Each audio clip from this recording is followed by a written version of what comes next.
अस्सलाम वालेकुम मेरे समझदार पाकिस्तानियों, मेरा नाम रेहान तारिक है और आप मेरा यूट्यूब चैनल और फेसबुक पेज देख रहे हैं। करोड़ों दरूद आका दो जहां नबी मेहरबान मोहम्मद मुस्तफ़ा सल्लल्लाहु अलैहि वसल्लम पर।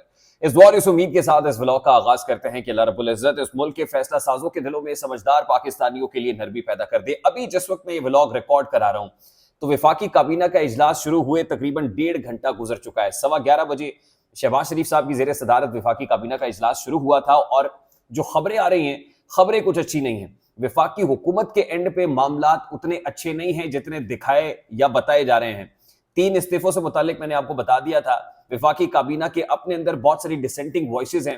पाकिस्तान तहरीक इंसाफ पर पाबंदी लगाने से मुतालिक और इमरान खान पर आर्टिकल 6 इंपोज करने को लेके अभी कुछ ही देर में अता तारड़ जब प्रेस कॉन्फ्रेंस करेंगे तो आपको अंदाजा हो जाएगा। उसमें बयानिया तो बनाया जाएगा, जज्बात तो दिखाए जाएंगे, लेकिन आज भी वफाकी काबीना के इस इजलास में पाकिस्तान तहरीक इंसाफ पर पाबंदी से मुतालिक रेफरेंस को सुप्रीम कोर्ट मूव करने, यानी काबीना से मंजूरी के बाद सुप्रीम कोर्ट भिजवाने, आर्टिकल 6 की इंपोज करने के हवाले से वफाकी काबीना की मंजूरी लेने से मुतालिक कोई ब्रेक थ्रू, जो हमारे जराए हैं वो बता रहे हैं कि ऐसा कोई ब्रेक थ्रू होने नहीं जा रहा। दिखाया कुछ और जा रहा है, किया कुछ और जा रहा है, मुश्किलात कुछ और तरह की हैं।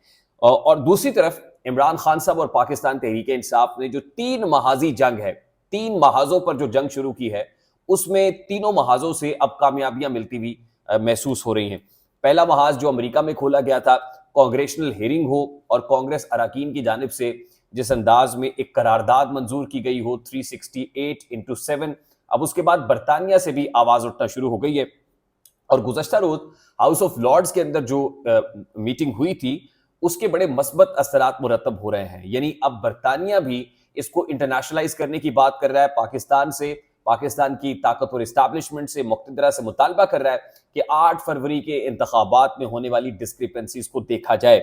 उसके साथ साथ कल न्यूयॉर्क सिटी बार से जो जस्टिस अतर मिनल्ला साहब ने खिताब किया है, मैं उस धमाका खेज खिताब के जो कंटेंट्स हैं वो भी आज के इस व्लॉग में आपके साथ शेयर करूंगा, लेकिन उससे पहले इमरान खान साहब ने DGISI से मुस्ताफी होने का मुतालबा कर दिया है। यानी अब से पहले वो chief of the army staff पर तनकीद कर रहे हैं, ISI के कंडक्ट पर सवाल उठा रहे हैं, लेकिन अभी अमेरिका के साथ जो कंपैरिजन है वो ड्रॉ करते हुए अमेरिकी सीक्रेट सर्विस ने जिस अंदाज में डोनाल्ड ट्रंप के जो कत्ल के बाद मामलात को चलाया और फिर कांग्रेस के लोगों ने, रिपब्लिकन और डेमोक्रेट्स ने जो है वो मिलकर बड़े ही सख्त सवालात किए अमेरिकी सीक्रेट सर्विस की सेक्रेटरी के साथ, सरबराह के साथ इनफैक्ट, और फिर उसके बाद उसको घर जाना पड़ा, तो उसका तकाबली जायजा Pakistani secret service intelligence agency के साथ इमरान खान साहब कर रहे हैं।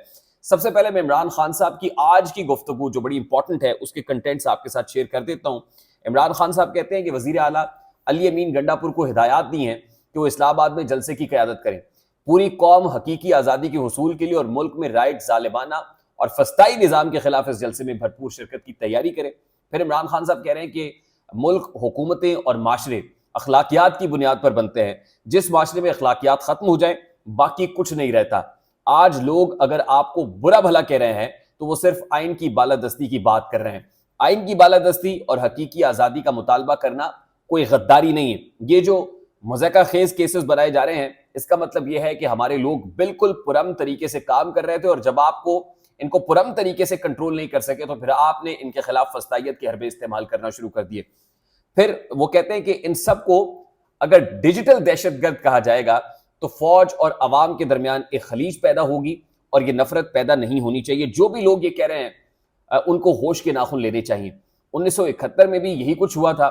25 मार्च 1971 को जब ढाका के अंदर याहिया खान ने लोगों की बड़ी तादाद के खिलाफ ऑपरेशन किया था तो इसके नतायज मुल्क के लिए अच्छे नहीं निकले। अब भी अगर पाकिस्तान की अक्सरियत आबादी को दहशतगर्द कहा जाए तो इसके मुल्क के लिए खतरनाक नताइज निकलेंगे। यानी अब भी वो अपनी उस बात के ऊपर कायम है जो एक ट्वीट हुई थी और जिसमें 1971 के हालात से मुतालिक बात की गई थी, सुकूत ढाका की बात की गई थी, जनरल याहिया खान और शेख मुजीबुर रहमान से मुतालिक बात की गई थी। अब भी इमरान खान साहब उस बात के ऊपर कायम है और आज भी उन्होंने इन्हीं अल्फाज को दोहराया है। उन्होंने उस वक्त भी कहा था कि वीडियो के साथ में इत्तफाक नहीं करता जो वीडियो पब्लिश हुई, लेकिन ट्वीट के कंटेंट्स के साथ जो है वो बयान ही में इत्तफाक करता हूं। फिर वो कहते हैं कि पूरी पाकिस्तानी कौम को दहशतगर्द कहकर कौम को मुतनफर किया जा रहा है। 80 की दहाई में जीने वाले चंद अफराद जो इस अमर से यकसर तायीद में हैं कि सोशल मीडिया काम कैसे करता है, इससे नाबलद हैं कि सोशल मीडिया चलता कैसे है, वो डिजिटल दहशतगर्द के लकब बांट रहे हैं। इमरान खान ने जेल से पैगाम जो दिया है उसमें उनका कहना है कि पाकिस्तान की 90% आबादी तहरीक इंसाफ के साथ खड़ी है। पाकिस्तान की 90% अवाम ने 8 फरवरी को तहरीक इंसाफ के हक में वोट दिया था।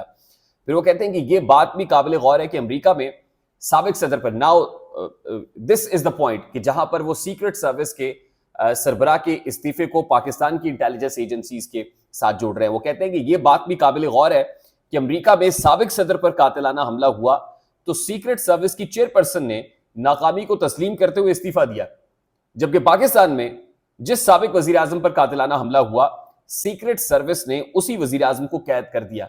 यानी वो अपनी बात कर रहे हैं कि डोनाल्ड ट्रंप पे कातिलाना हमला हुआ, जो इंटेलिजेंस एजेंसी के सरबराह है उसने इस्तीफा दे दिया, और हमारे यहां जब मुझ पर हमला हुआ तो मुझे ही कैद कर दिया गया और मेरे इस केस को परसू नहीं किया गया। फिर वो कहते हैं कि परसों मीडिया पर मखसूस एजेंडे के तहत बयानिया बनाया गया कि मैंने अवाम को GHQ जाकर एहतजाज पर उकसाया, जबकि हकीकत यह है कि तहरीक इंसाफ की तकरीबन 3 दहाई पर मुहित तारीख में पुरतशद्दुद एहतजाज की कोई मिसाल नहीं मिलती। फिर वो कहते हैं कि 6 मरतबा मेरी रिहाइशगाह पर अस्करी इदारे ने हमला किया, जमान पार्क पे अटैक की बात कर रहे हैं। एक मरतबा मेरी पेशी के मौके पर मुझे कत्ल करने का बाकायदा मंसूबा बनाकर सादा लिबास में लोगों को छोड़ा गया। अच्छा, ये सारी सिचुएशन आज की है, और इमरान खान साहब ने आज जो मीडिया से गैर रस्मी गुफ्तगू की है वो जेल से पैगाम बन के जो है सामने आ रही। अच्छा, इसके अलावा न्यूयॉर्क बार से जो जस्टिस अतर मिनल्ला ने खिताब किया है, न्यूयॉर्क बार के अंदर वहां पे भी तुंदो तेज सवाल जस्टिस अतर मिनल्ला से किए गए। अब वो कहते हैं कि जस्टिस अतर मिनल्ला क्या कह रहे हैं, कहते हैं जिन्हें मेरी अदालत के अलावा कहीं से भी रिलीफ नहीं मिलता था, आज वो भी मेरे खिलाफ प्रोपेगेंडा कर रहे हैं, और इशारा जाहिर है नून लीग और पीपल्स पार्टी की तरफ। 2022 में जो मेरे खिलाफ प्रोपेगेंडा कर रहे थे अब वो दूसरी तरफ खड़े हैं। कहते हैं मेमो गेट केस ऐसा नहीं था जो सुप्रीम कोर्ट को लेना चाहिए था, वो एग्जीक्यूटिव के डोमेन में सुप्रीम कोर्ट की जानिब से तजावुज किया गया।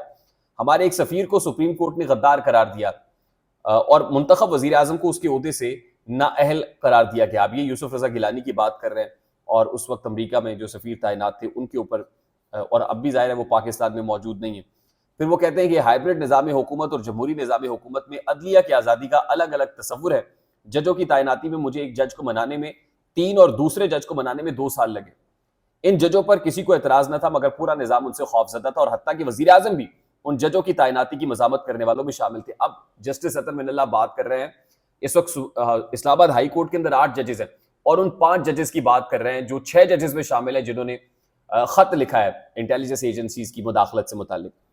फिर वो कहते हैं कि बतौर chief justice Islamabad high court 9 अप्रैल की रात को अदालत खोलने की वजह यह थी कि ARY पर मार्शल लॉ लगाने की बातें की जा रही थी, और जब ऐसी सूरत हाल हो तो तमाम अदालतों को खुल जाना चाहिए। ये सवाल हुआ था कि अदालतें रात खोली क्यों गई, तो उनका कहना था कि मार्शल लॉ लगाने की उस वक्त बात चल रही थी, तो इस वक्त इस्लामाबाद हाई कोर्ट जो है वो ओपन की गई और रात के वक्त हुई। फिर 9 मार्च 2007 को कहते हैं चीफ जस्टिस इफ्तिखार मोहम्मद चौधरी को जब आर्मी हाउस में नजरबंद किया गया तो मेरे साथी जस्टिस याया अफरीदी के मशवरे पर हमने हब्से बेजा की दरखास्त दायर करने का फैसला किया, और हमारे वकील जस्टिस मंसूर अली शाह थे।